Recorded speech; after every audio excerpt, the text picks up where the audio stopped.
tahun 2023 kemarin tuh jadi tahun terpanas yang pernah tercatat dalam sejarah.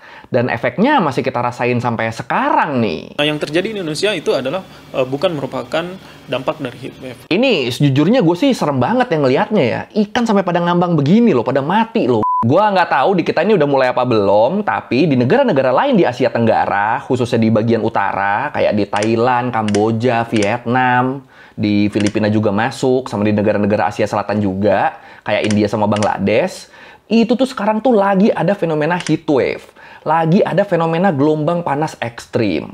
Bahkan saking parahnya fenomena heatwave yang lagi terjadi ini, sampai-sampai tuh memakan korban jiwa loh. Sampai ada yang meninggal orang. Tapi kenapa fenomena ini bisa terjadi ya? Dan apakah kita juga bakal kena dampak yang separah itu juga? Ya udah kalau gitu, ayo langsung aja kita bahas seberapa parah fenomena heatwave yang lagi melanda Asia Tenggara dan Asia Selatan. Di Learning by Googling. Iya, jadi kayak yang tadi gue bilang, sekarang di negara-negara Asia Tenggara sama Asia Selatan tuh lagi ngalamin cuaca panas ekstrim. Cuaca panas yang lebih panas dari sebelum-sebelumnya. Dan kondisi ini tuh disebutnya heat wave. Kalau menurut Geographical disebut, heat wave tuh terjadi kalau suhu di suatu wilayah udah lebih tinggi dari perkiraan dan terjadi dalam durasi yang relatif lama. Kayak contohnya misalnya di suatu wilayah diperkirakan suhunya tuh ada di kisaran 29-31 derajat Celcius. Tapi kenyataannya ternyata panasnya tuh nyampe 34-36 derajat misalnya. Terus berlangsungnya selama beberapa hari. Nah, itu yang disebut heatwave tuh itu. The heat wave has swept many countries across South and Southeast Asia, with temperatures rising above 40 degrees Celsius. Dan ini biar lebih kebayang separah apa cuaca panas ekstrimnya, ini coba kita lihat satu-satu dia. Di masing-masing negara tuh emang panasnya kayak apa sih dan gimana dampaknya. Buat pertama kita bahas Filipina dulu deh yang paling dekat. Di ibu kota Filipina, di Manila, suhu udara di sana tuh tercatat mencapai 38,8 derajat Celcius. Yang mana kalau menurut BMKG-nya Filipina, itu adalah rekor baru suhu tertinggi yang terjadi di sana. Sebelum-sebelumnya nggak pernah tuh, nyampe segitu tuh nggak pernah. Dan ini diperparah sama tingkat kelembaban di Filipina yang tinggi, yang bikin suhu yang dirasain sama orang-orang di sana tuh jadi jauh lebih panas. Jadi suhu udara yang 38,8 derajat tadi, karena kelembabannya tinggi, itu berasanya tuh di badan manusia tuh jadi nyampe 45 derajat. Suhu yang dianggap berbahaya buat kesehatan manusia. Tapi kenapa kalau lembab jadi berasa makin panas? Penjelasan simpelnya tuh gini. Jadi di kondisi panas, tubuh kita kan pasti kan bakal ngeluarin keringat ya. Nah, idealnya si keringat yang keluar itu bakal nguap karena suhu yang panas. Dan penguapan keringat ini bakal ngebikin suhu tubuh kita jadi lebih dingin. Harusnya gitu. Tapi di tempat yang kelembabannya tinggi, udaranya tuh ternyata mengandung banyak partikel air. Dan partikel air ini ngebikin proses penguapan keringat jadi melambat. Ya gimana nggak melambat? Orang udaranya udah penuh sama partikel air kan. Jadinya ya keringat kita bakal kesulitan buat nguap. Keringatnya nempel terus, keringatnya nggak bisa nguap. Jadinya panas yang harusnya bisa dikeluarin dari tubuh kita lewat keringat, itu jadi nggak bisa lepas dan ngebikin kita ngerasa lebih gerah. Makanya kalau kita ngecek fitur cuaca atau suhu udara di HP gitu kan, itu suka ada tulisannya kan. Suhunya 29 derajat Celcius, tapi terasa seperti 34 derajat Celcius. Nah, itu bisa kerasa lebih panas gitu tuh ya alasannya tadi. Soalnya kelembaban udaranya tuh tinggi. Makanya tadi kan dilaporin indeks panas di beberapa tempat tuh kan sampai hampir nyentuh 50 derajat ya. Ya itu soalnya kelembaban udaranya tinggi. When the humidity is high, water in the form of sweat can't evaporate from your body as fast. This traps the heat near your skin, making you feel hotter than it actually is, and increasing the chance of a heat stroke. Kita balik ke Manila. Kondisi panas ekstrim di Manila tuh bahkan sampai ngebikin orang-orang pada berebut masuk mall buat ngadem. Ya, namanya mall kan pasti pakai AC kan. Nah, itu orang-orang makanya pada kesono tuh, pada pengen ngadem di mall, terutama orang-orang yang di rumahnya nggak pakai AC. Bahkan saking panasnya di sana, pemerintah Filipina tuh sampai ngeluarin kebijakan buat ngeliburin sekolah selama beberapa hari.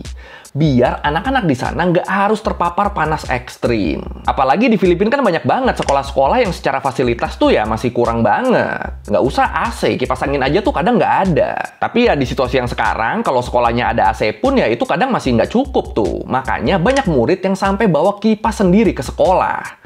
Saking panasnya di sana. Dan nggak cuma buat sekolah, pemerintahnya juga ngasih himbauan ke masyarakat buat nggak keluar rumah selama nggak mendesak. Terus mereka juga ngasih anjuran buat banyak-banyak minum air biar nggak dehidrasi. Jadi berasa gerah ya. Her school is closed, as are thousands of others across the Philippines, during a heat wave that's lasted weeks. The government has given administrators permission to suspend classes when the forecast hits 40 degrees Celsius. Tapi kalau ngedenger suhu di Filipina tadi aja udah ngebikin kita gerah, ternyata ini masih belum seberapa loh kalau dibandingin sama wilayah Asia Tenggara Daratan. Kayak Kamboja sama Thailand. Lu bayangin aja, di Asia Tenggara Daratan, suhunya tuh bahkan udah nyentuh angka lebih dari 40 derajat Celcius. Dan itu baru suhunya doang ya, belum ditambah sama kelembaban. Kalau buat di Kamboja, di banyak wilayah di sana, itu suhunya tercatat mencapai 43 derajat Celcius. Yang mana sama kayak di Filipina tadi, itu jadi rekor baru suhu terpanas yang terjadi di sana. Sebelum-sebelumnya nggak pernah tuh sepanas itu. Dan sama kayak di Filipina, murid-murid sekolah di Kamboja juga terpaksa harus diliburin buat menghindari efek buruk. Nah itu baru di Kamboja, di Thailand tuh ternyata lebih parah lagi. Di beberapa tempat di Thailand, suhunya tuh tercatat mencapai 44 derajat Celcius. Atau contoh lain, di Myanmar deh. Beberapa kota di Myanmar tuh sampai tercatat jadi tempat-tempat terpanas di dunia di bulan April kemarin. Jadi tempat terpanas di dunia tuh rasanya kayak apa coba? Tapi ya ingat, sepanas-panasnya di dunia, tidak ada yang lebih panas dari api neraka. Apa jadi dakwah nih? Bahkan kalau menurut lembaga meteorologinya Myanmar disebut ada satu kasus di mana sempat tercatat kenaikan suhunya tuh mencapai 48 derajat Celcius.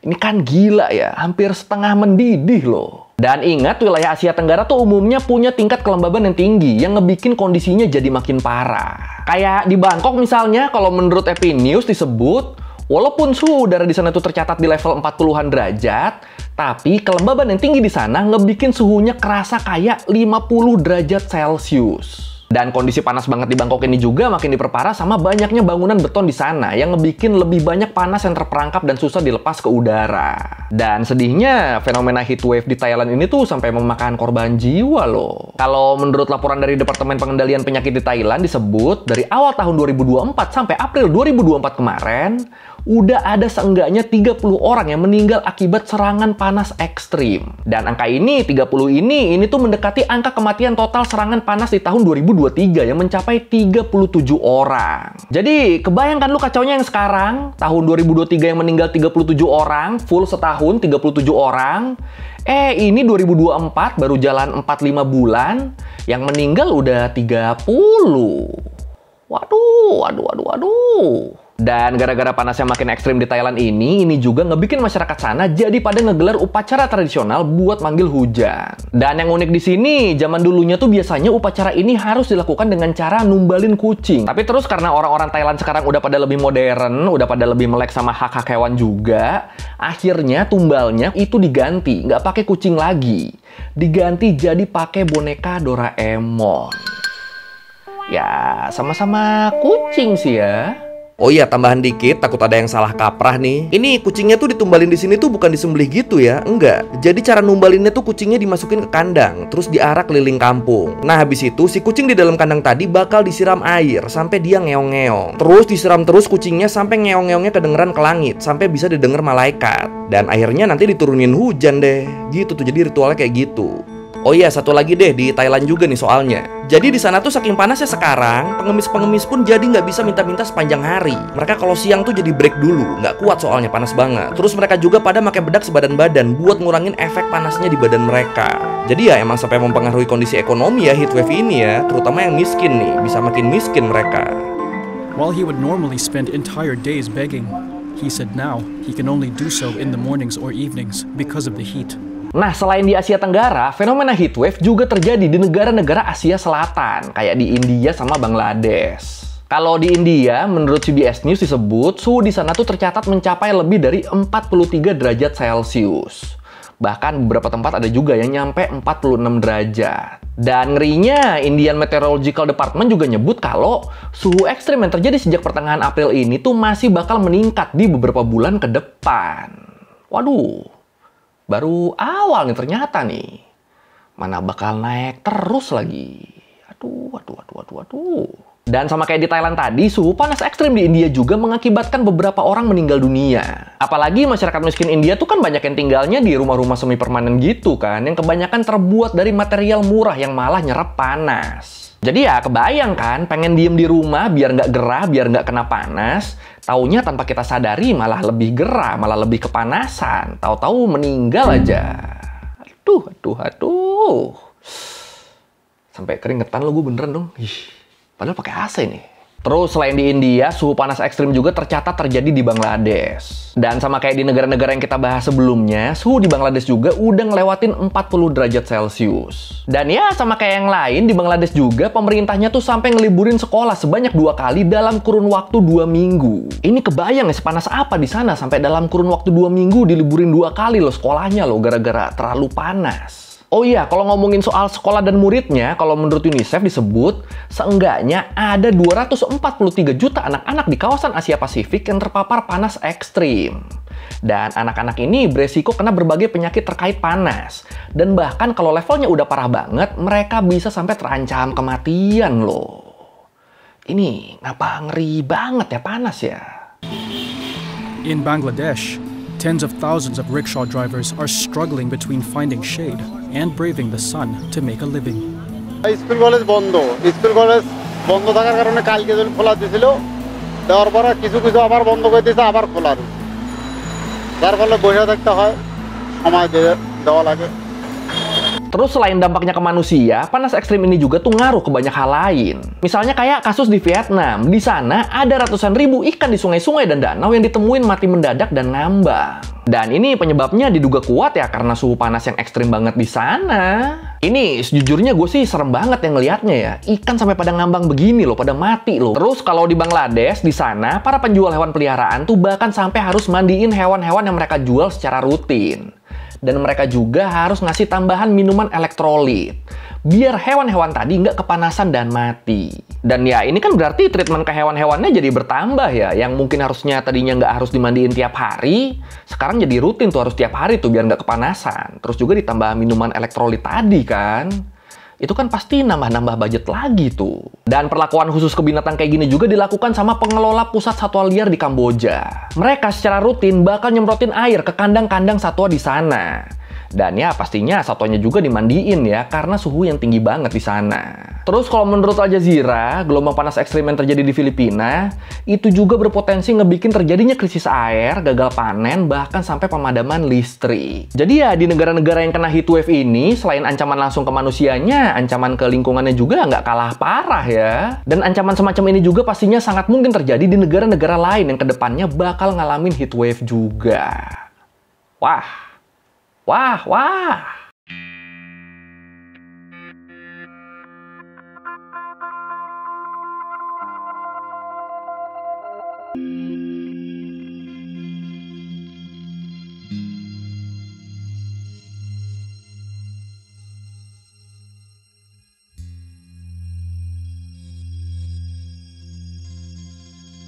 Dan kalau ditanya penyebabnya apa, sebenarnya fenomena suhu panas ekstrim kayak gini tuh bisa terjadi ya karena emang lagi musimnya. Kayak misalnya di video shorts gue yang ngebahas tentang Songkran di Thailand.